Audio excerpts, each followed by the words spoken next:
तो वाराणसी एनडीआरएफ के 51 जवानों को तुर्की रवाना कर दिया गया है। टीम दिल्ली से होते हुए तुर्की के अलग अलग शहरों में रेस्क्यू करेगी।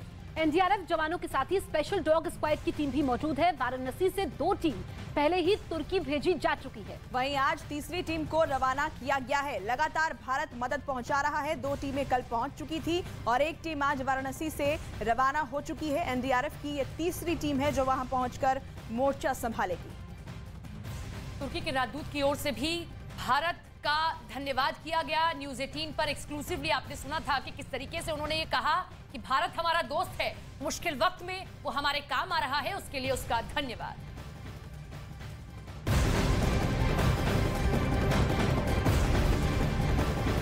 तुर्की में भारत की ओर से चलाए जा रहे राहत और बचाव अभियान तेज कर दिया गया है। मुसीबत की घड़ी में भारत पूरी तरह से तुर्की के साथ खड़ा है।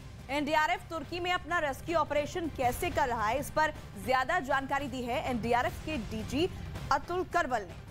ये खास बातचीत सुनिए।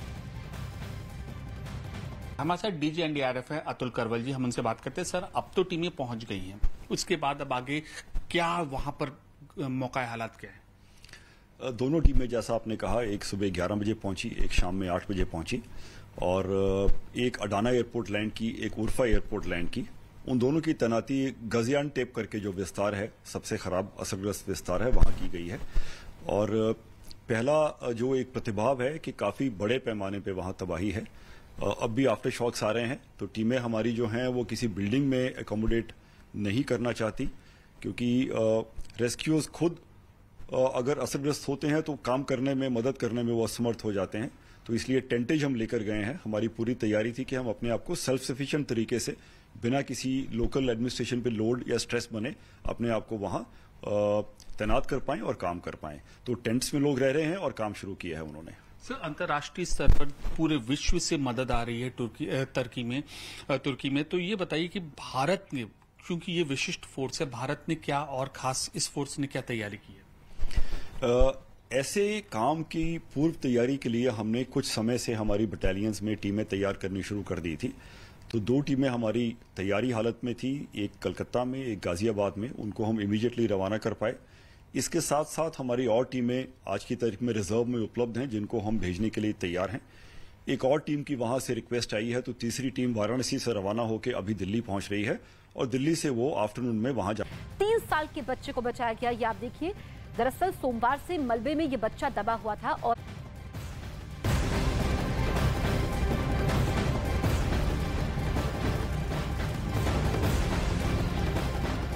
तुर्की में भूकंप से आई तबाही को लेकर बड़ी खबर। वैज्ञानिकों का दावा है कि यह भूकंप इतना ताकतवर था कि इसके चलते तुर्की 10 फीट तक खिसक गया है।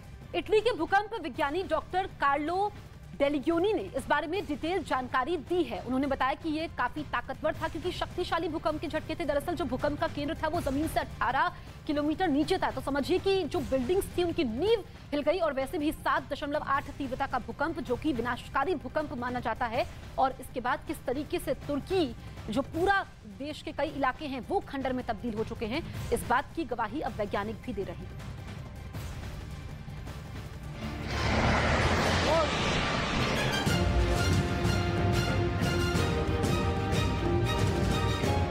जलजले का तेज झटका और सब कुछ तबाह।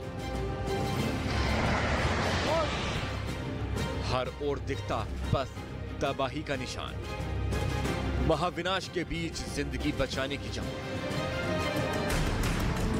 तुर्की और सीरिया में आए भूकंप से भीषण तबाही मची है। इस आपदा में मरने वालों की संख्या में लगातार बढ़ोतरी हो रही है। मलबे के नीचे अभी भी हजारों लोगों के दबे होने की आशंका है।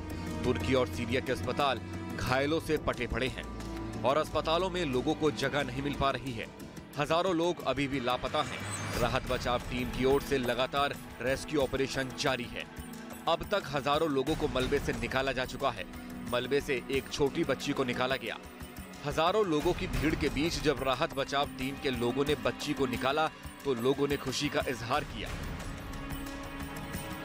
तुर्की के अदियामन में 45 घंटे तक भूकंप के मलबे में दबी बच्ची को भी रेस्क्यू टीम ने सकुशल निकाला। बच्ची को मलबे से निकालने के बाद एम्बुलेंस के जरिए तुरंत अस्पताल भेजा गया। तुर्की और सीरिया की तस्वीरें दहशत पैदा कर रही हैं। तुर्की में जो जलजला आया उसने सिर्फ 9 देशों को ही नहीं हिलाया, बल्कि पूरी दुनिया को डरा दिया, क्योंकि एक्सपर्ट्स ने बताया है कि यह भूकंप इतना ताकतवर था कि इससे तुर्की 10 फीट तक खिसक गया है। इटली के डॉक्टर कार्लो डोगलियोनी ने इस बारे में डिटेल जानकारी दी है। उन्होंने बताया कि सीरिया की तुलना में तुर्की की टेक्टोनिक्स प्लेट्स 5 से 6 मीटर तक खिसक सकती हैं। दरअसल तुर्की कई प्रमुख फॉल्ट लाइन पर स्थित है, जो एनाटोलियन प्लेट, अरेबियन प्लेट और यूरेशियाई प्लेट से जुड़ा हुआ है, जिस वजह से यहाँ भूकंप आने का जोखिम अधिक रहता है। वैज्ञानिकों का कहना है कि एनाटोलियन प्लेट और अरेबियन प्लेट के बीच की 225 किलोमीटर की फॉल्ट लाइन टूट गई है। एक्सपर्ट्स ने जो जानकारी दी है वो दुनिया को डराने वाली है। खास तौर से उन देशों की चिंता ज्यादा बढ़ गई है जहां भूकंप का खतरा ज्यादा है, क्योंकि भूकंप के बाद किसी देश का 10 फीट नीचे धंस जाना पूरी दुनिया के लिए खतरे की घंटी बजा रहा है। न्यूज़ 18 इंडिया की web series FIR number 208 streaming today.